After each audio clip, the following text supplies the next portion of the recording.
My workout took so much. It didn't take me that long to realize that this is going to like cut into everything else that I'm trying to do. I started to learn about, how some of the Russians train. I learned that most of their training was like in the 80 to 85% range. And I was like these guys are out totaling other people. Don't you have to use 100?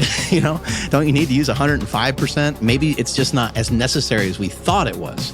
Should you really take your training session to a 10 like you really wanted to, or should you take it to a 5 or a 6 and get that stimulus in so you can have another productive session the next day? As you get better at auto-regulating your intensity so that you can have productive sessions each day in whatever it is you're trying to do, you're going to also notice that that'll help you start making more long-term progress faster. On most days, I'm like a 7. I think I'm a 7 all the time, 7 out of 10. I love training, and anything I do that prevents me from training the next day is a mistake. I'd rather kind of keep putting up those 7s every day so I can leave myself some room for improvement. I think it's really important that we learn to relax a little bit in our training. You want to get after it, you want to get fired up, and there's appropriate times where you're maybe not as relaxed. Maybe you're just kind of going off of instincts and going off of training and getting hyped up and doing things a certain way. But I think if you are training properly, your go-to more often than not is going to be relaxed, is going to be to sort of calm down a little bit. If you think about the whole of your training, you think about the entire training system that you do, or you think about anybody else's entire training system that they do, so much of it is much lower intensity than we might think. When it comes to warm up, when it comes to cool down, there's that portion of it too, right? But then there's also like the 70%, there's the 80% before you get into the real gnarly stuff. And the stronger that somebody gets, or the faster that somebody gets, or the more proficient that they get, the more careful they have to be with some of those redlining spots, because they could redline in such a stronger capacity than most people that they have to be pretty cautious that they don't like blow their body apart. Absolutely. I think over time too, as you train more with whatever sport you're doing, or whatever practice you're developing, most people find that as you get better and better,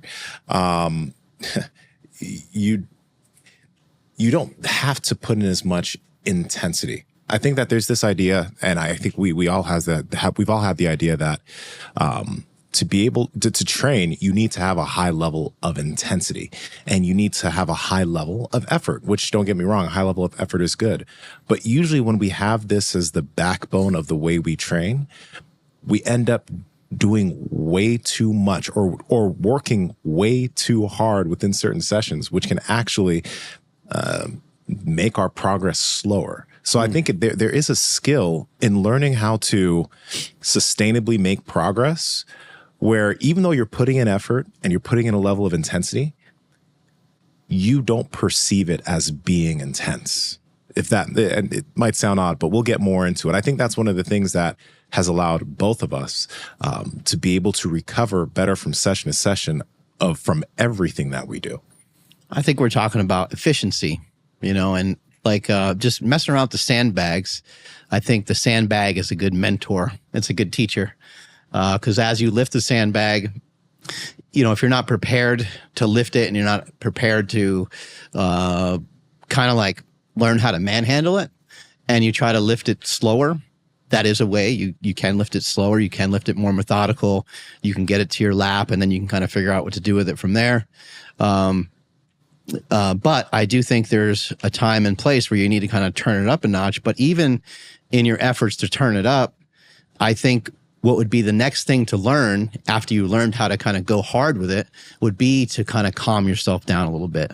I think it's kind of hard to learn things at first, doing them calmly, if you don't have a skill set yet. So you might have to sort of brute force your way through it. But again, you could just use something lighter for a while. Like the bag I was using the other day was like 90 pounds. And then I had another one that was like 160 pounds, which isn't anything crazy, but it's a great way for me to learn. I have to learn how to, sometimes be explosive with it for certain parts of the movement. Otherwise, if I'm trying to shoulder it, I got to just use my biceps. And if I do it too slowly, then I'm going to strain and I'm going to lose some of the efficiency of what I'm trying to do. Let me ask you this. When it comes to training, how do you think that one should gauge how much effort they should put in on any given day? Because I think one thing is when we see people training on social media, you think, and you tend to think that, okay, everyone's putting in this crazy level of intensity to get these types of results. I have to work harder if I want to get to these goals. And then what ends up happening is you end up trying to mirror what you think is hard work, and you're not sustainable with it. You can't stick with it for a long period of time because you just burn yourself out. So how would you advise somebody to gauge that? Because, both of us are constantly making progress, and making a lot of changes, but it's not killing us. I'm continuing to make progress in jiu-jitsu, and I can maintain my jiu-jitsu intensity. My body doesn't hurt. I'm not getting injured, along with the other strength training practices. Whereas a lot of people, there's always this up and down, this yo-yo, because they cannot maintain what their output, right? So how would you advise one to kind of gauge that? Anyone that's ever done a 5K, that's not really a proficient runner, you'll see some people walking. And if you jog, walk, and run, walk, and so on, you'll still see people walking, and you'll sometimes see people walking that will pass you. And my point in bringing that up is, what's their level of intensity? Like, they're just walking, but they could be walking at a pretty hard pace. But I bring that up to say, like, on most days, I'm like a 7. Like, I think I'm a 7 all the time, 7 out of 10. Everything's like a 6 or a 7. And every once in a while, I'll push to those other limits. I'll push to the 8 or the 9. And I don't even really mess with 10. I don't care to. I learned not to. I learned that didn't seem like it was super important for me. Although I have done it when I was younger and messed around with really brushing up on those like really, really close max efforts. But I learned that there was like a technical limit. And I also learned that if I just put the 7 in all the time, much like the person that's walking the 5K, the story of the tortoise and the hare type thing, right? If I just have a consistent, constant pace, I'm going to be there at the end with a lot of other people. Like it increases my odds. Like, what decreases my odds is for me to go too hard. For me personally, for me to go way too hard, for me to white knuckle everything all the time. I love training, and anything I do that prevents me from training the next day is a mistake. Yeah. Anything that I do. So if I just decide, I want to do 3 more sprints, that can be cool, and that could be nice to have that in there occasionally, but it's going to cause a cascade of issues that will lead me. How many times you got hurt on your way out of the gym? You're like, I'm just going to do 1 more. It's going to feel good. And then you're like, why? I know this about myself. Why did I do that? And so I'd rather kind of keep putting up those 7s every day so I can leave myself some room for improvement. And one thing, we're going to get into more like things that you guys can put into practice today. But I think the big goal that we're going to be able to get to is like, other people's 10s are going to be your 7s. Other people, when other people have an exertion of 10 and their perceived exertion is 9 and 10, that at some point over time, as you develop some of the skills we're going to be talking about today, that is going to be your 6 and 7.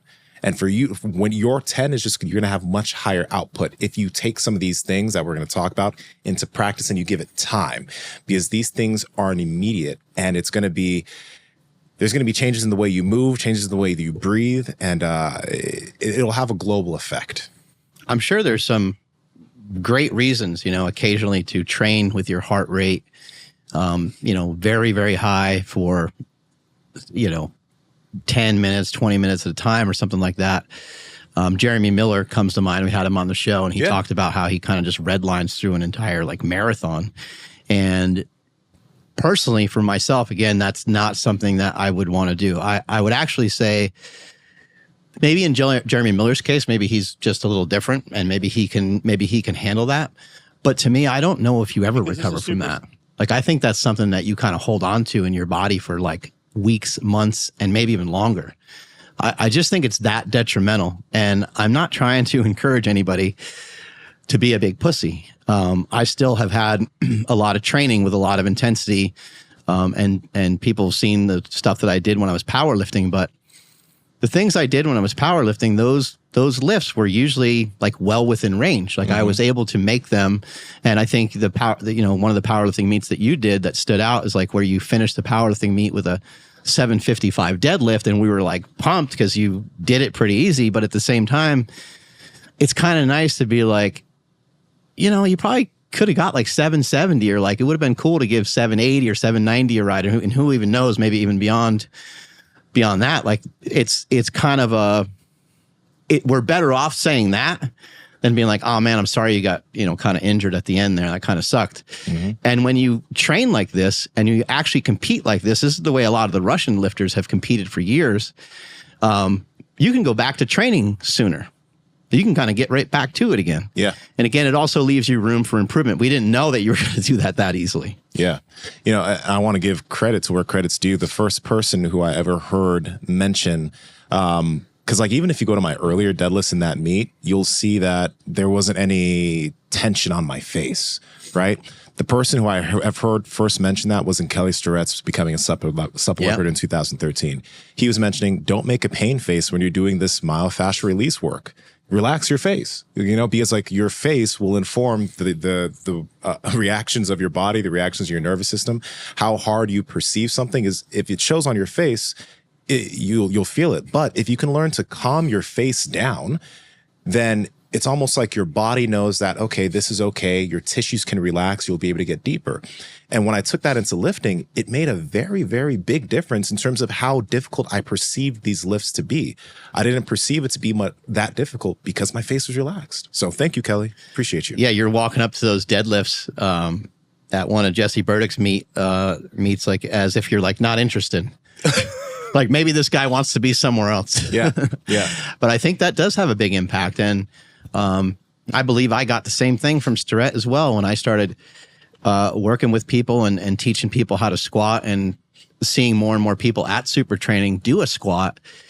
And when they would warm up, they would just have like the bar and they were making faces. Cause like, I understand like some things hurt, or maybe they're trying to like brace. Maybe they, just got out of their car and they drove 40 minutes to Super Training. Like, I get it. I know why. But like, let's figure out, maybe take a couple minutes to decompress from whatever your day was, right? Get your mind right and understand that the bar weighs like 50 pounds, 45 pounds, whatever barbell we're using. And get yourself ready. And like, don't make a face until, like, see how far you can get without making a face. Because sometimes you do have to make a face, and sometimes you do need to let out a grunt. Yeah. That shit happens. We've trained with Mike O'Hearn, and we've trained with other high-level bodybuilders before, and somebody tries to really push you to that 15th rep, and you did 12, and the last couple are assisted. Some noises are going to squirt out. Yes. Yes. And that's okay. And it's we've seen Arnold do it. We've seen. Why'd you have to use squirt? Noises will. That's the first time I've ever heard said noises will squirt. Yeah, out. squirt. Yeah, squirts out. It's just better language, right? Okay, makes it more interesting. I know what's going on with you at home. Yeah, just squirt it right out of there. And we've seen a lot of people lift that way. All the way from Ronnie Coleman to Arnold and so on. And there's definitely kind of a time and place for it. But again, if we think about how many sets and how many reps and how many movements are these people executing with perfect form, normally there's a bunch of sets beforehand that happen where they're like, got this smooth motion of a row. Arnold would stretch the lats really far. Ronnie Coleman would stretch the lats really far, and then they would pull. But each guy would eventually start to add weight, and that's when they would start to rock them, and they'd start to cheat and use some body weight, and that's when they would maybe make some faces and maybe make some noises. But the thing to keep in mind, too, is bodybuilding is probably not the greatest thing to follow in terms of having some good translation into a little bit of what we're talking about. It can be, but because bodybuilding, you have to take it to that, you got to take it I think you have to take it pretty close to failure. Yes. In order to get the results that you want. And once you start going to failure on something, say like a leg extension, you're going to probably be making some weird faces and probably be making some weird noises. Absolutely. But this is the thing. You nailed it. The fact that when a lot of people start, let's say they're doing a hard set or they're doing a set or they're warming up, they're already warming up with this level of unnecessary intensity, unnecessary amount of tension in their face, unnecessary amount of tension in even when they're bracing with the bar and certain things. And maybe it's to prepare themselves for those lifts. But the thing is like that tension that you're creating and that exertion that you're inputting into this much lighter load, this easier volume that you're currently doing, that exertion isn't lost. Just because the weight is lighter, you are almost perceiving this weight to be like your 400, 500, your max effort work. And it's like, you don't need to perceive this lighter work as max effort stuff until you get to max effort, right?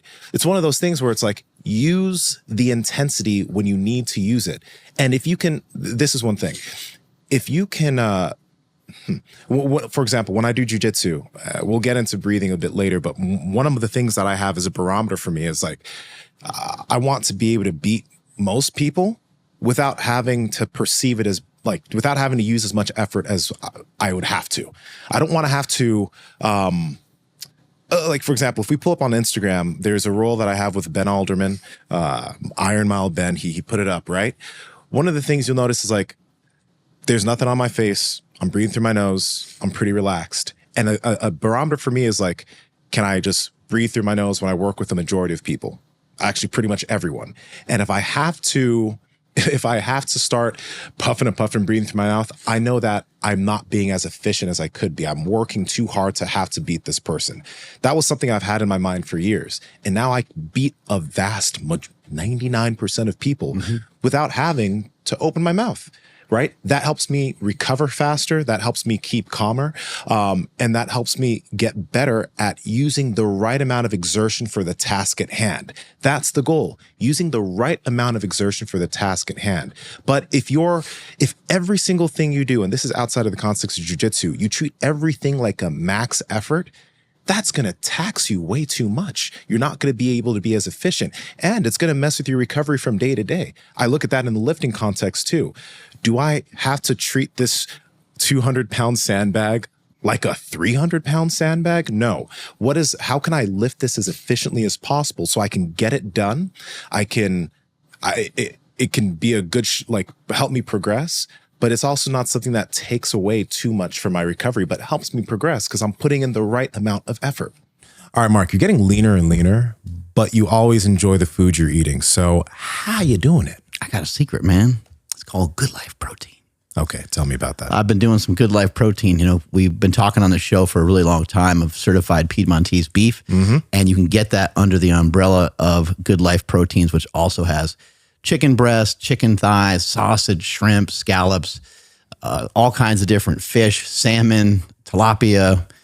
The website has nearly any kind of meat that you can think of. Lamb is another one that comes to mind. And so I've been utilizing and kind of using some different strategy, kind of depending on the way that I'm eating. So if I'm doing a keto diet, I'll eat more fat, and that's where I might get the sausage, and I might get their 80-20 grass-fed, grass-finished ground beef. I might get bacon. And there's other days where I kind of do a little bit more bodybuilder style, where the fat is, might be like 40 grams or something like that. And then I'll have some of the leaner cuts of the certified Piedmontese beef. This is one of the reasons why neither of us find it hard to stay in shape, because we're always enjoying the food we're eating. And protein, you talk about protein leverage all the time. It's satiating and helps you feel full. I look forward to every meal.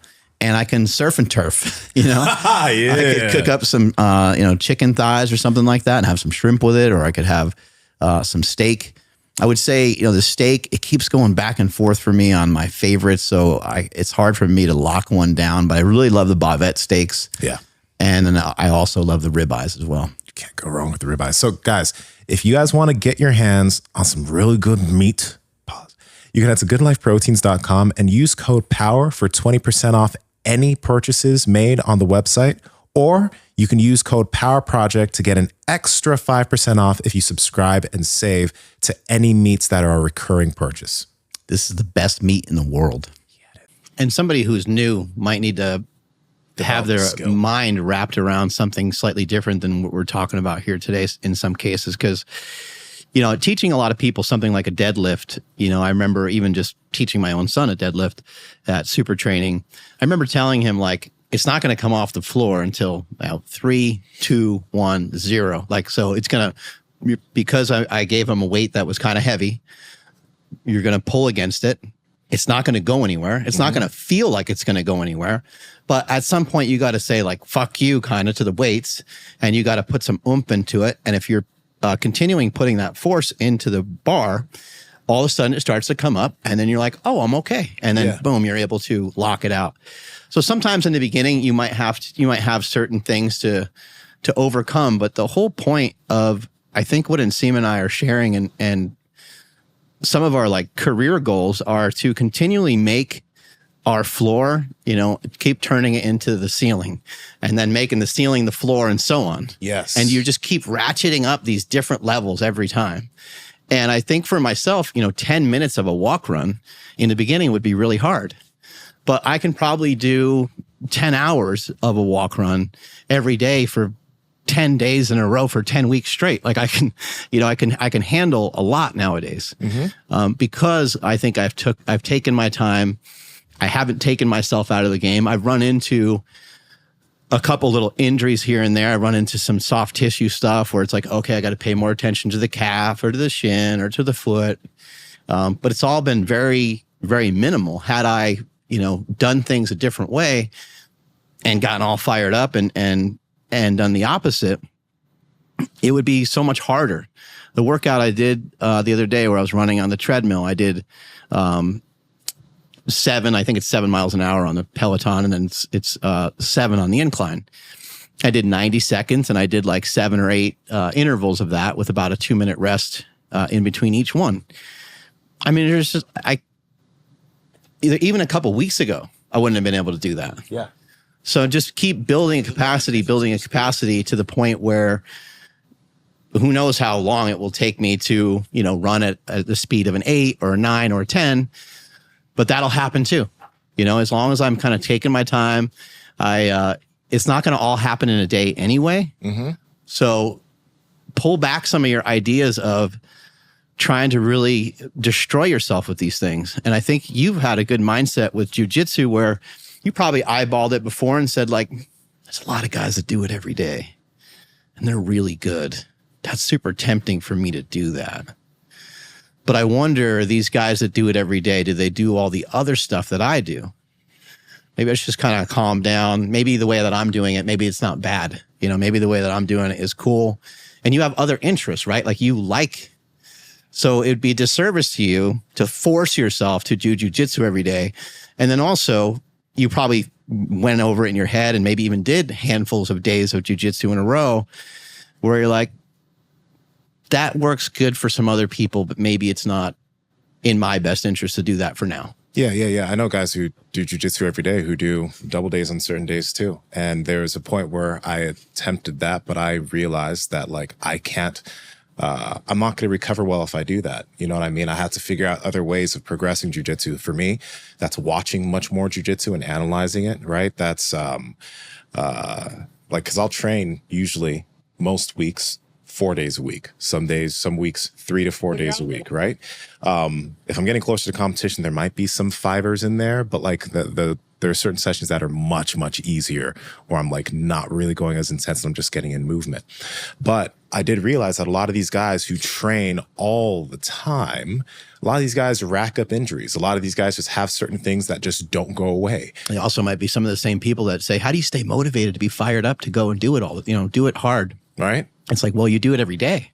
So if you abstain from it a little bit, you'll probably be excited every time you go. Absolutely. But it's just understanding that there are other things that can help you progress at doing the thing other than just doing the thing. Right. So that's one of the things that I keep in mind constantly. And I have long-term goals with these things where it's like, if I'm not trying to force progress, right? I want to continue making progress. I want to do this for a very long time. But I do think that when it comes to making consistent progress, whether you're someone who just started lifting, you're starting a new physical practice, etc., I think just having the mentality of not forcing progress and just being consistent, chipping away at it, giving what your body gives you each day when you do this practice, that's going to be the thing that's going to allow you to do this for a very long time. Because by not forcing progress, you're going to allow yourself to do the things that you feel are too easy, right? A lot of people, for example, when it comes to lifting and strength sports, bodybuilding, when the way we look at progress is by continuing to put more weight on the bar. And it's almost like the progress that can happen with that makes us a little bit, I think, desensitized to what progress usually looks like, because you'll be able to add 5 pounds here and there, more reps here and there. And when now it's like, I should be just moving heavier and heavier and heavier weight. But when you do something like a jujitsu, when you do something like, for me, calisthenics, you're going to notice that you have to regress to certain levels that are much easier. And you need to like almost master certain aspects of movement before you can continue making progress over time. Whereas when it comes to lifting, it's just lift more weight. It's this very immediate progression that you see. But the thing is it can lifting more weight can kind of cloud your actual progression, because a lot of times most people are lifting weights that they shouldn't be lifting yet, which causes a level of injury, which causes excess stress. And it's like, if you just lifted a little bit lighter, maybe you did a little bit more volume, and maybe you just worked with that over time, you wouldn't have gotten injured. You wouldn't be having this constant pain that you think you're having, or that you're currently having. You wouldn't be thinking that this isn't for you, because you're working with responsible loads, right? And you're mastering those loads before you work with heavier loads. Does that make sense? It makes a lot of sense. I feel like I was very convoluted when I said that, but I hope you guys are catching what I'm putting down. I think, like, what a disappointing thing for someone to ask you or to think. And it's an understandable question, but they're like, yeah, but when you deadlifted to 755, you were stronger. And you're like, wait a second, but stronger for what? It's like, how bad would you like? Well, that Nsima was probably what, a blue belt, white belt? Oh, I think I was a white belt. But at the same time, before I lifted that 755, when I came into the gym, right, I was told if I want to lift that, I have to lift lighter. And that's what I did. Yeah, a lot of times we wouldn't even let people lift. We would watch people lift and we'd be like, hey, that's horrendous, and not really just to like totally make fun of the person, but to kind of shame them and understanding like there's a lot of people in here that are strong.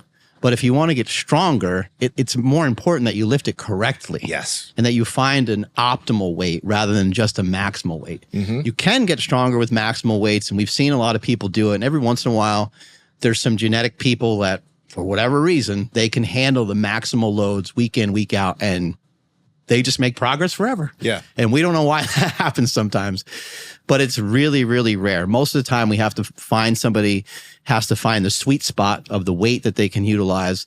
And a lot of times it's a weight that they could probably do for maybe 5 sets of like 3 reps. Mm-hmm. And maybe for that particular day, they're actually just doing singles with that weight because they're really trying to perfect their technique. They might even do, Pavel talked about this on Andrew Huberman's podcast, where you would do like 10 sets of 2 or 10 sets of 1. So now you have 10 or maybe 12 sets of 1. You have 10 to 12 opportunities to do the lift correctly, because the first one is the hardest one to get correct. And when you're powerlifting, that's the one that you need to get correct, because that's how you're getting judged.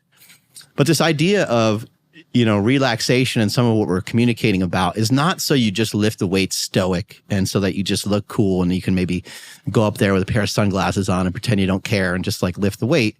It's more about you learning how to move better and being able to preserve your body. Some of the stuff that Ed Cohn shared with me when I was coming up in powerlifting, some of it resonated with me perfectly, and some of it just didn't. And we would talk about it, and he understood that. He's like, well, look at the way I'm built. I have a different body than you have. And he's like, I was able to make a lot of progress with deadlifts week in and week out for a really long time. He's like, some of that has to do with just leverages and the way that I'm built. He's like, for you, the deadlift is a little tougher of a movement for you, and it doesn't come as natural to you. So he's like, you might have to deadlift with less frequency. But it also was an area where I really needed to learn how to do the lift. And what's Ed showing me right here, he's actually, interestingly enough, showing me some breathing techniques where he's saying, dude, just like let out a bunch of air so that you can like move downward more towards the bar. And, trying to bend down towards the bar. He's like, blow air out so you can kind of get in better position. And you see, like, it's difficult for me to even mimic the positions that he was doing, but Ed's arms are longer. His torso is a little bit shorter. So I had to really pay attention to be able to get myself into good positions. And that's what we're trying to share with you guys here today is if you relax and you start to get yourself to be more efficient at a movement, running, it could be it could be just about anything, running, lifting, boxing, jujitsu.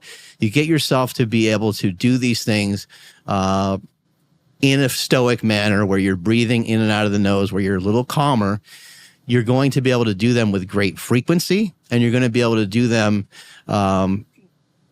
you're going to be able to you won't have to really manage all of the other aspects of it, because every time that you do it, it will register in the body as something clean and something that you can recover from. Yeah. Rather than just like kind of white knuckling stuff and really struggling through things. And I think I want to add this in just because sometimes when people hear us talk about some of this nasal breathing stuff, they think that you're always supposed to nasal breathe perpetually through everything that you do. There is an output. When you get to a higher heart rate, you have a higher output, you're going to open your mouth. You're going to breathe through your mouth and your nose, right? That's not a bad thing. But the goal is increasing the amount of time it takes you to have to get there. So when I look at it through a grappling context in jiu-jitsu, it's like my opponent's already huffing and puffing and I'm still lower heart rate. I'm able to breathe through my nose. I'm still in control. And by the time I push it to the point where I'm breathing through my mouth, my opponent is gassed out of his mind. That's the goal. That's why I've progressed this stuff, so that I can still be in control. I can still have a lower heart rate. I can still have the gas tank, and my opponent's over here suffering because they don't have that output. It takes time to build that, but it's worthwhile, and you can build that with anything. What we're saying here is like, when it comes to like for running, for example, as you mentioned, Mark, instead of every single run you take is this, you perceive it as a hard running workout. You're super sore. Your body's super beat up. Can you practice and learn to run in a way and develop your skill of running in a way so that when you go out for a run, right, it's not, you can get in you'll get in a great workout, but it's not perceived as being difficult. It's kind of like we had, who's that triathlete who we had on? Mark. Oh, yeah. Best triathlete ever. The Grip. The Grip. Okay, yeah, we had the Grip on. He was like considered to be one of the best triathletes ever. And everyone was shocked when like most of his workouts would be in zone 2. And when we think of what is zone 2, it's this heart rate where you're able to kind of hold a conversation. And his zone 2 was sick. It was like holding like 5.5 minute mile paces or something disgusting like that. Exactly. But that's the thing, that concept we can take into a lot of things, because remember, you mentioned a 7 out of 10. That's kind of like, that's the exertion of what a zone 2 is, right? But building out that capacity with everything, when it comes to getting stronger, a lot of times you don't have to be lifting, 80, 90% loads all the time to get stronger.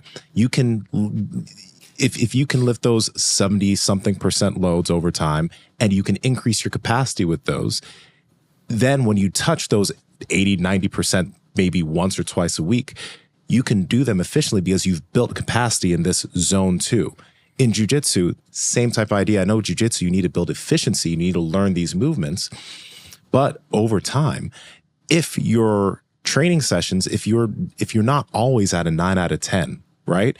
And you're able to do these training sessions at around a 7 out of 10, or that's what your perceived exertion is, you're able to develop that skill so that when you have to ramp it up on somebody, they're going to be gassed before you are. That's what the goal of this is. And you're going to be able to recover better from session to session. But most people the idea of trying to get better is I always have to put out the most amount of effort all the time. And it's a good sentiment. It's a good,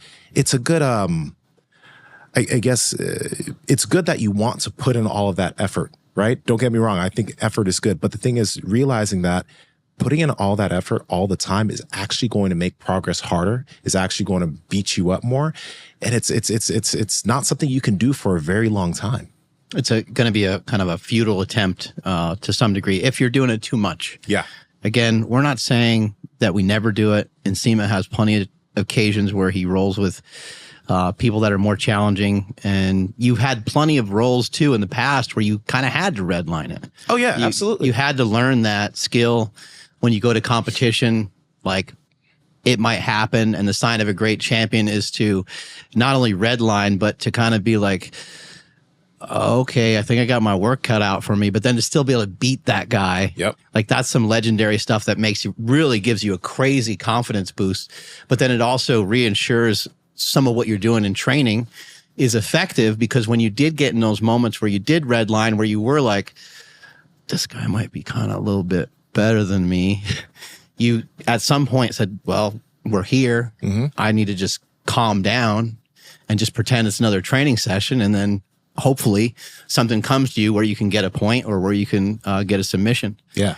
This is a really cool piece right here that Ryan brought up. If you can play this of Maurice Green, right? Let's see how relaxed the face is. You see this with a lot of high-level sprinters. Their face is just looking like it's going to explode off their body, while the rest of them is going like crazy. But the arms and legs are still fluid, even though they're, pumping their arms and legs like a madman. Were you about to say something? No, go ahead. Okay. I think this is something that's super important. I think it's a capacity that everyone can build. Especially if you're not just an athlete you're not just a power lifter. And when I say just a power lifter, I'm not minimizing that, but those fat fucks. No, but when your sport is a gym-based sport, right? Bodybuilding and powerlifting, then inherently what happens is you build this habit of creating too much chronic global tension throughout the body. So when you're doing a heavy lift, obviously you got to get tight. Everything you need to keep a neutral spine. You need it. These areas can't have any give when you're working with the barbell. But what ends up happening, and I've noticed this with many athletes, is when you leave the gym, you're still holding on to that tension when you don't need to be holding on to that tension. So then when you want to go do something like you take a walk, or you even want to attempt taking a run, or even just make some love, thank you for saying it, Mark. But there is too much tension you're holding, which will cause you'll get tired faster, you'll get winded faster, because you got to realize when you're doing some of these movement practices, there is tension created in certain parts of the body and other parts of the body that got to be able to be fluid and relaxed. I notice this again. It's the nature of the sport of jiu-jitsu. You cannot have global tension when you're fighting with somebody else. So boxing, any type of martial art, you're tight in some places, you are loose and fluid in other places, right? So I think it's important, if you want to learn to recover better, you need to learn how to turn off the tension after you're done with the gym, which is why I think practices like rope flow are really good for people, especially people who train in the gym, because it teaches you how to rotate the body, move through space. And yeah, you might have some tension in certain areas, but you're learning how to literally flow. Right? When you see a good athlete do certain aspects of a movement, whether it's a good martial artist, go watch Michael Jordan or any high-level basketball player, you're not going to see them being too tense all the time on the court. There's this level of movement fluidity with what they do. So it's like, we have stuff that we work in the gym, but we need to learn how to turn off that tension when we're out of the gym. Aspects of that is learning how to make sure you're always breathing into the diaphragm, because that'll calm your nervous system down. It's a big deal. And a lot of people still are breathing up here, which will make you you will be more stressed when you're breathing into these upper accessory muscles, right? But these things will allow you to recover faster, because now when you're supposed to be recovering, when you're not in the gym, your body is in a mode where it's breathing into the diaphragm slowly, resting. When you're asleep, your whole body is fully relaxed. This will make a very big difference if you learn how to do it. you're cranking Metallica and going through those like intense workouts. You know, you think about those workouts, and those workouts, you know, I remember like getting to a point with my workouts where I was like kind of confused almost on how people just go and work out. It's like, how do these people just go and they're just like leisurely, like, I'm going to the gym. And they have their towel and their like little water bottle or whatever. And I was always like kind of halfway jealous of it. I was like, I wish I could do that. But like my workout took so much because it took so much out of me because of my perception of what it meant for me to work out at that time. And it didn't take me that long to realize that this is going to like cut into everything else that I'm trying to do. Because while I was building my businesses, my children were young, and I was in the middle of my powerlifting career. So it was a lot of plates that were spinning. I started to learn about, you know, how some of the Russians trained, and I kind of thought that was more about Olympic lifting until I saw a lot of the Russian lifters have some really great prowess in the deadlift, and saw how calm they did it. And I was just like, you know, I learned that most of their training was like in the 80 to 85% range, and I was like, but these are the strongest, like these guys are out totaling other people. How is this possible? It doesn't make any sense that they're using 80%, 85%. Don't you have to use 100? You know, don't you need to use 105%? But if you think about all those things that it takes to get through those workouts that have that inflated intensity, maybe it's, maybe what we're saying here is maybe it's just not as necessary as we thought it was. Again, not saying to never go there, because if you never go there, you'll never know what it's like. You have to go there. Yes. You have to do that occasionally, but it's going to represent a smaller percentage of your training. But if you have to utilize pre-workout and you need specific music and you need, you know, everything needs to be like real specific, the more specific that it gets, the probably more that it's going to take out of you. Like the more that, I remember one of the Russian lifters at a seminar that Jesse Burdick had, he was saying it in Russian. He spoke English as well, but he said some words, there's not good translation. And he just kind of kept pointing at his chest saying like it's not coming from the inside. You really don't have it. You're drinking your coffee and you're having your pre-workout. You're asking extra of your body that's actually not really there. It's like artificial. So you artificially inflated yourself for this particular workout. And he's like, it's just a training session. It's only like week 5, you know, and he said like, hey, okay, maybe there's a point. The meet is a couple of weeks away, and now we have this big lift and you have some anxiety over it. And so you want your he's like, you know, kind of understand that. But to do it all the time, he's like, you're really, the nervous system is it can be really robust, but it's also really fragile. If you talk to anybody about jumping, you talk to anyone about like depth jumps, people love depth jumps. They're like, they're great. They're like, okay, how many depth jumps am I going to do in a workout? They'll say, I do like 4, 5, maybe 6. You're like 6 sets of 10, 6 sets of 6. No, 6 sets of 1, because they cost you a lot, or plyometrics or some of those movements. Just the other day, I was doing some sprints out here with the sled, and John Heck told me, you know, do 6 sets, one set with the sled, 1 set without. And I was telling Nsima, I was like, this, I wasn't bragging or anything, but I was like, this feels like nothing, because I'm only going 30 meters and I only did 6 sets and I got to rest as much as I wanted to in between. Yeah. I was like, this doesn't feel like anything. The next day, the body told me a different story, because the nervous system, like I said, you can build it to be fairly robust, but it's not going to be able to handle nearly the amount that your muscular system can handle. And a lot of the training that we're seeing from bodybuilders, where we're seeing these guys get all fired up and get all amped up, they're asking a lot of their muscular system. It is impacting their central nervous system as well, but they're asking so much of their muscular system. And guys like Tom Platz, they love to kind of override that area where you would get that pain and your body would tell you to stop. And he would love to go, you know, rep 3, 4, and 5 beyond that stopping point. And that was more for a mental capacity. And again, Tom Platz had, tremendous results with it. But I think that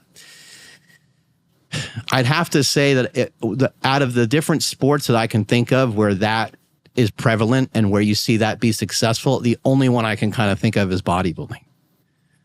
Really just like empty the tank. I know you got David Goggins yelling and screaming, but like he's doing something at a much slower pace for 100 miles and stuff like that. It's different than what these guys are doing in some of these workouts. Yeah. Yeah. And, for a mental benefit with different stuff, it is good to take yourself to that place sometimes, because if you're someone who competes in something, then there might be times, again, within competition that you might have to take you got a red line. So knowing you have the ability is good, but not being the person who red lines all the time is the thing. You need to know when you're going to do it. And you need to realize what's going to happen when you do that too often. When you do that one day, you're going to notice the repercussions 1 day, 2 days later. So you got to realize you cannot do that.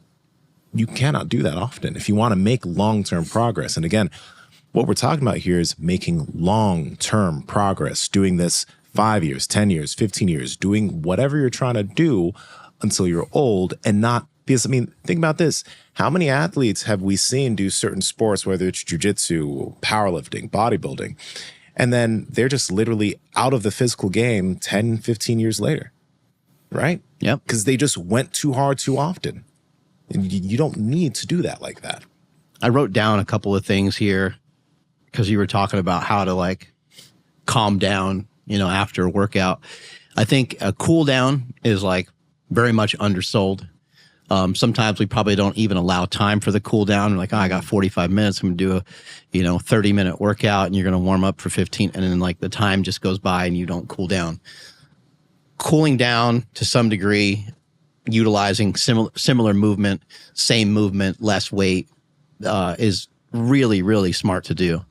It could even just be a walk back and forth with like a sled. It could be something really, I know no one ever wants to do them, but they're really powerful. Even just after a run, just go on a walk. Just dedicate yourself, set your timer. 15 minutes, I just want my heart rate to go down while I'm still doing an activity. Another great place to do that would be the sauna. You don't have access to a sauna, because a sauna, remember, can kind of extend zone 2. There's a lot of athletes that utilize that. They will do a really hard zone 2, That's blood flow going everywhere too. Right. They'll do a zone. They'll do a zone 2 session, and then they'll get into a sauna, and the sauna makes it still difficult to breathe. And so you can kind of practice your nasal breathing in there. And if you really wanted to, you can do some light activity in there, or you can just completely shut it down. It's a massage. A shower, a massage would be great. A massage would be really smart. And really just whatever else you can think of. I said walking and shower and sauna, but like anything kind of help calm you down that isn't, I would try to avoid sitting for a long period of time. That would be the main thing I would try to avoid. If you're sitting in the sauna, that may be a little different. You're sitting in like a hot tub, that might be a little different. Pay attention to your hydration if you're in a hot environment after you already trained. But I think those are really good ways to, I would say meditate, but like, I think that's hard. I think meditating like right after you train would be, probably wouldn't be a bad move, but it'd probably be difficult. It would be difficult. Yeah. I think within your session, if you're doing workouts where you have set by set by set, a good skill to learn is how to calm yourself down between each set. So if you have a very hard set of, like, let's say you were doing some sprints, or let's say that you're doing sets of exercise, remember, you don't have to maintain that level of that level of excess, whatever it is, tension, arousal during the full bout, right? If you can, after your set, just breathe through your nose, bring your heart rate down, right?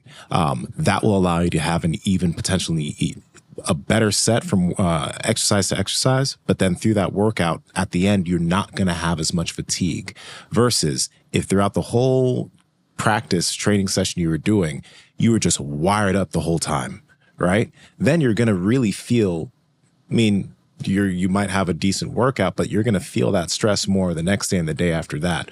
Whereas if you do it this way, you're going to be able to have more overall productive sessions each week, because you have more energy going into each session, right? So learning how to do that can be very, very helpful. I will never go to a doctor ever again about my general health. All they want to do is put you on pills. Really well said there by Dana White. Couldn't agree with him more. A lot of us are just trying to get jacked and tan. A lot of us just want to look good, feel good. And a lot of the symptoms that we might acquire as we get older, some of the things that we might have, high cholesterol or these various things, it's amazing to have somebody looking at your blood work as you're going through the process, as you're trying to become a better athlete, somebody that knows what they're doing. They can look at your cholesterol. They can look at the various markers that you have, and they can kind of see where you're at, and they can help guide you through that. And there's a few aspects too, where it's like, yes, I mean, no shade to doctors, but a lot of times they do want to just stick you on medication. A lot of times there is supplementation that can help with this. At Merrick Health, these patient care coordinators are going to also look at the way you're living your lifestyle, because there's a lot of things you might be doing that if you just adjust that, boom, you could be at the right levels, including working with your testosterone. And there's so many people that I know that are looking for, they're like, hey, should I do that? They're very curious. And they think that testosterone is going to all of a sudden kind of turn them into the Hulk. But that's not really what happens. It can be something that can be really great for your health, because you can just basically live your life a little stronger, just like you were maybe in your 20s and 30s. And this is the last thing to keep in mind, guys. When you get your blood work done at a hospital, they're just looking at like these minimum levels. At Merrick Health, they try to bring you up to ideal levels for everything you're working with. Whereas if you go into a hospital and you have 300 nanograms per deciliter of test, you're good, bro, even though you're probably feeling like shit. At Merrick Health, they're going to try to figure out what things you can do in terms of your lifestyle. And if you're a candidate, potentially TRT. So these are things to pay attention to get you to your best self. And what I love about it is a little bit of the back and forth that you get with the patient care coordinator. They're dissecting your blood work. It's not like you just get this email back and it's just like, hey, try these 5 things. Somebody's actually on the phone with you, going over every step and what you should do. Sometimes it's supplementation, sometimes it's TRT, and sometimes it's simply just some lifestyle habit changes. All right, guys, if you want to get your blood work checked and also get professional help from people who are going to be able to get you towards your best levels, head to merrickhealth.com and use code POWERPROJECT for 10% off any panel of your choice.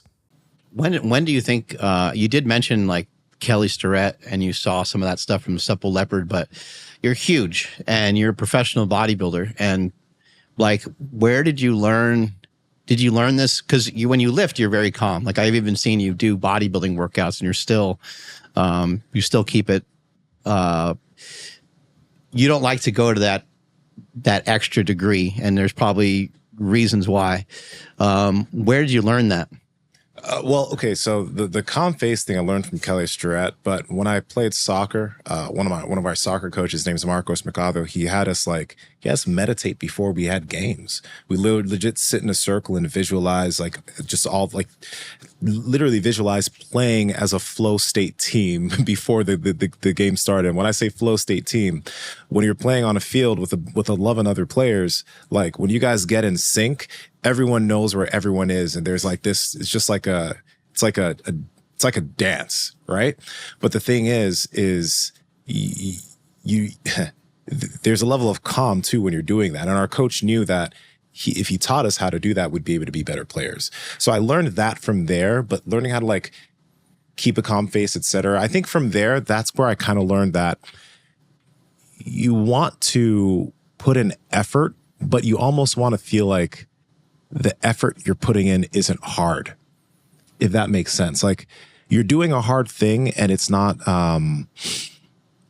you're doing a hard thing and it's hard for most people, but it looks easier. It's maybe right? I think some of what we're talking about here today is a little bit more like if you ever moved anything with like a wheelbarrow, or if you ever moved anything, like if you ever moved like a giant pile of wood. Mm-hmm. You know, you move a giant pile of wood, like you grab a couple chunks of wood, you zercher them in your forearms, and you walk them to a spot and you put them down, and then you pick them up and you put them down. You go back and forth and back and forth and back and forth, and it's repeated many, many times over. So the thing that makes it difficult might just be the fact that it's like monotonous. And I think that's bodybuilding. Yeah. You know, I think there's definitely different ways to bodybuild. I think some of these guys have it right. I think Tom Platz and many of these guys that love to bring that level of intensity and they love to go a little crazy, I think that they clearly it worked well for them. But I also think there's a little bit more of a stoic side to bodybuilding where you could probably do around 5 sets, 10 to 12 repetitions with low rest in between, and have the rest be the part that gets you brushing up closer to failure rather than just the weight. It's like the combination of like the incomplete rest. Well, now on set, number 3 or so, 10 to 12 reps gets to be a little bit challenging. You might not be screaming the same way that these guys are because you don't have to, because you now made those 30-pound dumbbells appropriate for the goals that you have, because you're just trying to trigger some hypertrophy. And how much yelling and screaming you're doing, for me, I never noticed that giving me like extra hypertrophy. So I've been more on your side. The only thing is I spent so much time powerlifting that when I went to do the other movements were always just like, and Stan Efforting, helped me kind of realize like, hey, there is no secondary movement. Like they're all important. They're all really important, like why do them? And I was like, I should have known that, but that makes a lot of sense. But it actually helped me because I was like, all right, well, rather than 6 movements, I'm only gonna do 3. Because when I did 3, it was like, let's put a good intent to it. I noticed on the Morpheus app that I forget what it says on the workout exactly, but it says something about like intent, and you get to just manually select some of these parameters so it can give you more feedback. And it's rare, if I said, how was your workout, scale of 1 to 10? It depends on how you think of your workout. You might be like, oh, it was like a 6 or a 7. Yeah. Because maybe you didn't feel like you just, like got in there and just got nasty with it, right? But if I said, hey, did you do everything in your kettlebell workout that you wanted to do today? And you're like, yeah. Well, that would be a 10 out of 10, right? Because you did everything that you set out to do. And so I really like that in the Morpheus app. Again, I forget the exact question it's asking you, but you probably would normally not rate yourself that high. But when it's, did you do what you were supposed to do for the day? Usually for me, it's yes, because I actually don't really plan that much stuff out. I usually have 1 or 2 plans going in that are kind of rough in my head. And if plan A doesn't go appropriately or accordingly, then I just switch to plan B. And I always have a workout that's going to be challenging. And I always have a workout that's an underhand pitch. Yeah. And the underhand pitch is something that you can knock out of the park, even on your worst day. So no matter what, I'm walking out of there with the feeling of, you did what you needed to do today. That was a 10. And it gives me a huge confidence boost every single time. Yeah. I think also something big here too is like, you're doing multiple things. I mean, your main goals right now are, getting to that 400 time, right? But you're also still doing things in your certain training sessions that involve weights. You're having to pay attention to your recovery on day to day. And I think things might be a bit easier when you're only focusing on one specific activity. Like if lifting is the thing you do, it's easier to first off gauge your fatigue from day to day. You might have certain workouts that are purposefully easier. But when you have different activities, something that involves quite a bit of cardiovascular work, and then you have your stuff that involves your weight training each day, you need to be honest with yourself when you go into your workouts to be like, how much intensity should I put into this today? Because when you have multiple things that are taking from your overall battery, then it's like, if you went hard at your run on one day or you're grappling on one day, and then the next day you go into the gym and you feel toast, should you really take your training session to a 10 like you really wanted to, or should you take it to a 5 or a 6 and get that stimulus in so you can have another productive session the next day?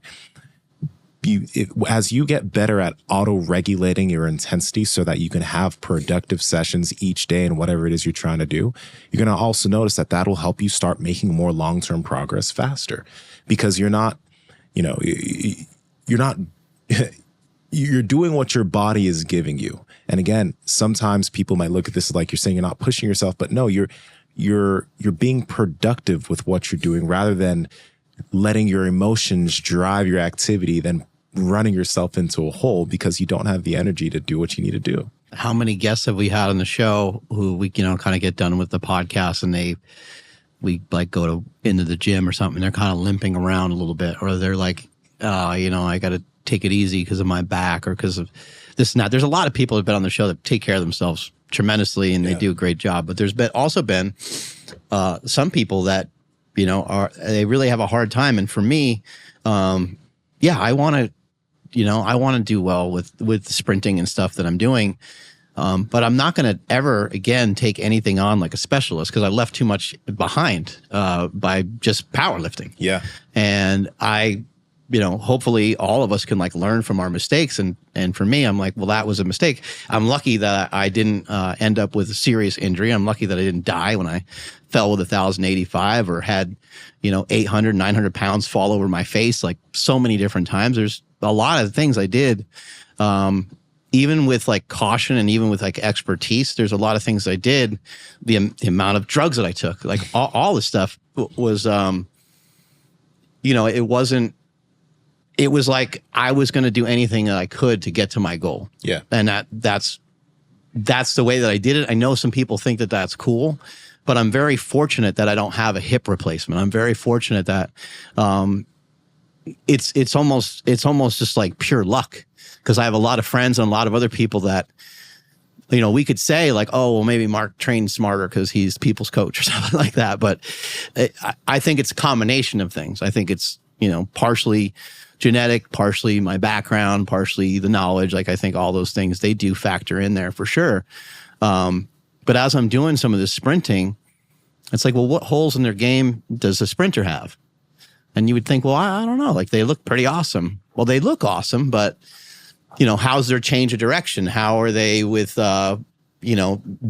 being able to cut or being able to, so like, I still want to keep that stuff in there. It might not have as much of a focus for me. But why wouldn't I go on a football field and do some suicides? Mm-hmm. Why wouldn't I go on a football field and chuck a football around for acceleration work and just run underneath the football and catch it? Because I love football. It's fun. And also just to have other coordination that I'm getting more familiar with. And that's why I'm boxing and I'm jumping on a trampoline and stuff. Like, I wish I took a video of the first time that I jumped on that trampoline. I was terrified because I just haven't really been up in the air much in a really long time. I used to love playing basketball when I was young, but I haven't jumped, in a really long time. And it was just a different and new experience for me. So I'm trying to incorporate a lot of different stuff because I not only want to be able to run fast, it'd be cool if I used to be able to throw a football pretty good. It'd be cool if I could open up and be able to throw a football well again. Mm-hmm. The boxing and stuff, I mean, I've only been doing that for just a handful of weeks, and already it feels so much better than it did in the beginning. So I'm excited to kind of improve on all these things. And I actually think what's going to be cool at the end of this is that people are going to be like, huh, that's interesting. Maybe that's more the way to train rather than just streamlining and just going straight in for the thing. Because if you go so hard in on that one thing, you'll kind of be one dimensional, and you might end up with injuries. You might end up with all kinds of other things because you were just a specialist. The cool thing about what you're mentioning, Mark, is like your goals are kind of set out in terms of like years. Like, don't get me wrong, you have immediate goals for what you're doing in terms of some of your training, but like to get to the level you're trying to get at, that there's going to be multiple years that it's going to take you to do that. It's not like you want to get this, you want to run this time in a marathon in 12 weeks or 6 months. It's like there's certain goals that you have years for.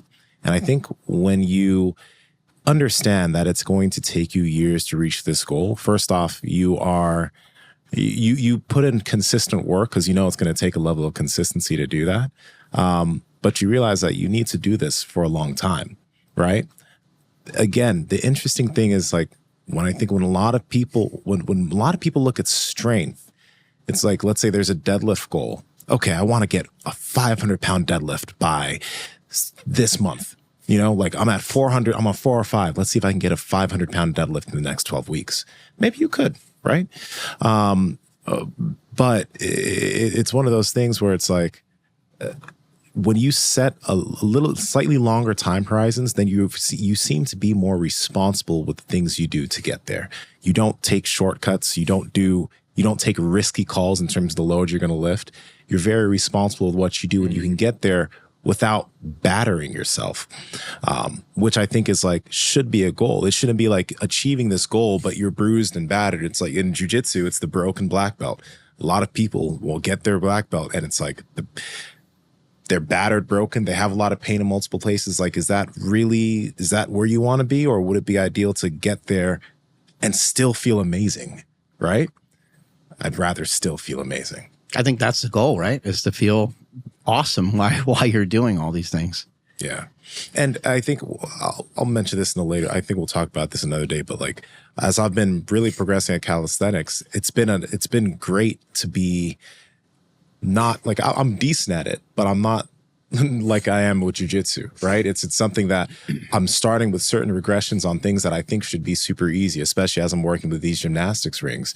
And it's one of those things that it's great to do these types of things that you really suck at, because you realize, first off, like, you need to start from the bottom with certain things.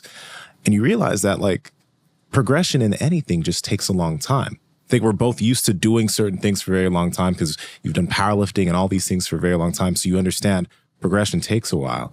I think sometimes when you become proficient at something, you forget you forget that getting good takes a level of just raw consistency with very basic things. So give yourself the time you guys need. I've been doing a lot of stuff on the Peloton bike. I actually need to use the Peloton treadmill a little bit more. I did some jogging on there the other day, but even some walking on there with a weighted vest and doing like hikes, because there's no hills around here in Davis. It's kind of hard to get access to that, but some zone 2 would do me some good on the treadmill, just because it's way harder than you would think. But I was doing some bike stuff, and as I'm using the bike, I'm really kind of like learning how to like move myself. I don't know anything about riding a bike, nothing like a cyclist or anything like that. But as I'm riding the bike and as I'm trying to get different intensity on there, and as I'm standing up and pedaling and stuff, I'm just kind of like learning how my body's moving. And there's like, if I can kind of lean forward, I can pull with my hamstring. I can pull with my hamstring and sort of pull with my hip and get the thing to turn over and to just get in this like rhythm where it feels like I'm using like my whole body on this. It feels really interesting where I think years ago, I would probably just grab the thing and probably just try to like white knuckle it and go as hard as I can. But every time I kind of get into that phase, because you do get in these, like I did a Tabata the other day, and I'm like every 20 seconds I'm like squeezing the hell out of the bike, and I'm like, you need to relax, dude. Like we're doing like 4 sets of 8 of these. Like this is gonna, and we're on set number 1, and this is the first of many. So trying to learn like calm down, and then trying to tune into how is my body supposed to move. Yeah. And when I'm running, I'm doing the same thing. And one of the reasons why I started to choose to, I talked with Chris Henshaw and again, John Heck, and they basically kind of said the same things, basically saying, well, you're like an off-season track guy. Like you don't have a plan to compete, but you're doing track. And they're also like, well, and you're also like a cross trainer. You have other interests. So let's keep those interests, keep some of that stuff in there. But as they were explaining some of this to me, it kind of occurred to me, I was like, it'd be good to run in like a 90-second interval. I'm only going to be asked to run for about a minute when I do 400 meters. So it's good to have, longer, ranges that are outside of what I'm asked to do. Yeah. And it's good to have shorter ranges than what I'm asked to do. And as far as like actually running the 400 meter, it'd probably be good for me to just, I should probably run them every week, very lightly and modestly, just because it's so new to me. It's a good stimulus to have, and it's good for me just to kind of like start practice. It's practice. I need the practice of running it, even if it's running it, in a 2-minute time frame, like literally just running the 400s and packing a lunchbox and going to the track and hanging out there. All of that would be really smart for me. But for now, the 90 seconds, what it's representing is, you can see I'm trying to pick my feet up a little higher in this version of me running here, just trying to have, you know, a little bit of the feet kind of going, you know, traveling behind me a little bit. But what it's mimicking is, like, if like you found this for yourself, if you run slow, it's like hard to run. It's hard to like jog and to have a nice looking gait. It's like goofy, you know, and you're trying to pick up your knees, but you're not going fast enough. If you just simply run faster, it's easier to have it look a little nicer, especially if you find that middle ground between you running fast and you just running. And you're able to like get into that pocket. And what I'm trying to do is find a pocket where I can relax for the longest period of time. What I'm thinking in my head as I'm running past people, and this is something I was conscious of when I lifted too, I wanted people to be like, that guy knows how to lift way differently than all these other people. Yeah. And that's what I'm hoping to get from running at some point. But it's just going to take me, a lot of reps. It's going to take me a long time. And, you know, it was really fun with like, especially like bench pressing. You know, I could take 400, 500 and just lift it with a lot of speed and lift it with good, precise form. And then eventually the same thing happened in the squat.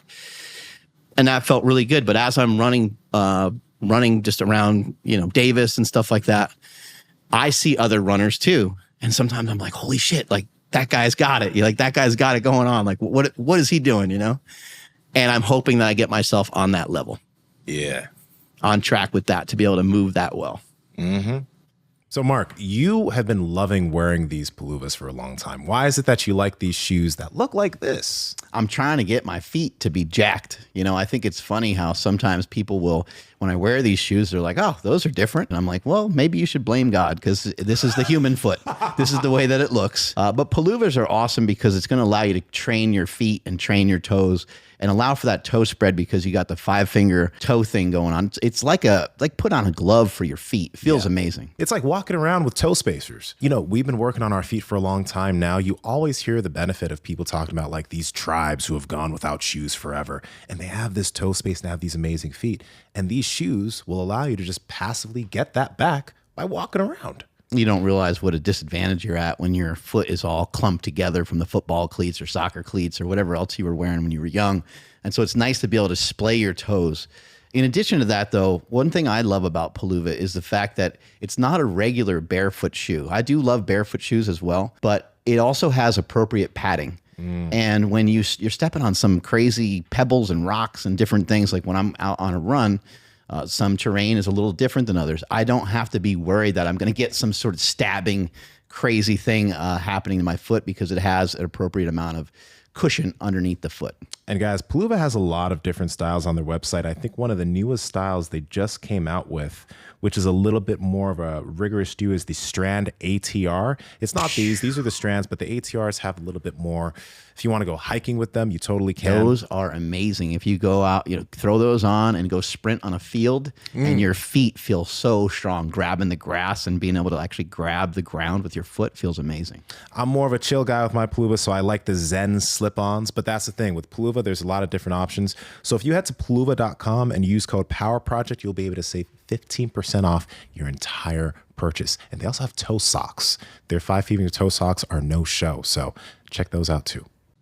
Yeah, you know, the cool thing about, I think that some of these small perception things kind of make a difference with how you approach your workouts.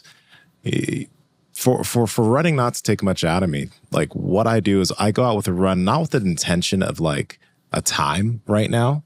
I'm just going out on a run just with the intention of like just seeing stuff. You know, my goal for running is for it to first off not feel like a workout, for it to not feel like it's taken away anything from me, and for it to just be a tool that I use to go out and see nature. Not for a workout, but my pace is getting better. My ability for it to, it doesn't tax me nearly as much as it used to, because when I do feel that it's okay, it's like, because I'll do it on the same days I do jujitsu, and I'm like, okay, I'll just walk when I need to. But the intent 100%, is just, by the way, that's great. Yeah, but like my long-term goal is for to be able to do consistent runs, just for having that ability and for making sure it doesn't take away from anything. So again, for me, that goal is going to take a while, and it's going to take a while of continuing to do it in this way. But I'll be able to build this ability without it taking away from all the other things that are my main goals. I think with a lot of people listening, like they have multiple goals and wanting to do these different things, but you got to realize that there are certain things that you're going to have to like allow it to be easy in your eyes, if you want to be able to make long-term progress with that. Because I can't white knuckle running without it taking away from a lot of the other things I'm doing. I can't do that. But I know that this is going to be something that just continues to improve at a very slow pace. But a year from now, the pace I'll be able to maintain without it taking anything away from anything else is probably going to be pretty solid. It's wild to think on the higher end, on where the guys are really incredible. You got somebody as world class as like Kipchoge. Oh yeah. I think he can probably run, a 9 or 10 minute mile pace with his heart rate. I mean, I would be 130. I would be surprised if it was like above 120, 130. Yeah. You know what I mean? And they've even said like, in some testing that they've done on him. Yeah, probably not even 130 actually. Dude, during a marathon, look how fast he's running right there. Yeah. When someone's feet are moving that high up, like he's almost like butt kicking himself right there. Mm-hmm. He's running well over 10 miles an hour, probably 12, 13 miles an hour, which is sick. He's absolute animal. But yeah, I would be surprised if his heart rate was, elevated, much over like 120 while he's just like kind of cruising. But they did say like during a marathon that they found that it barely registers. And I don't know what they meant by this. I don't know if they meant metabolically or from like an oxygen consumption standpoint, but it barely registers that he's doing anything. It's like nuts. Like, does that make any sense? Yeah. What an absolute savage. I guess what happens when you run a marathon in under 2 hours. That's efficiency, man. Look at him after that. Look, he's just smiling. He's not huffing and puffing. He's just smiling. You know what I mean? Yeah, that's the other thing too. When you see, some of these runners, some of the people running the 200 and 400, and then they take a lap around the track and they're just like jogging, and they're still jogging actually pretty fast. You're like, shouldn't this person be like on the ground gasping for air? Yeah, yeah. I want to give a shout out to, if we can bring up a couple clips of Sean Baker, because Sean Baker is I'm seeing him stuff right now.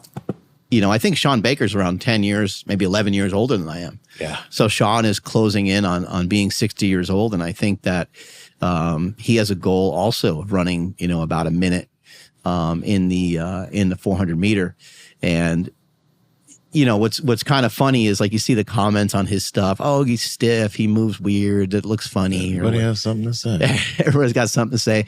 And of course, Sean Baker is going to look different sprinting than a lot of other people. He is an athlete who's been working on explosiveness for many, many years after doing like Highland Games. People know his prowess on the rower.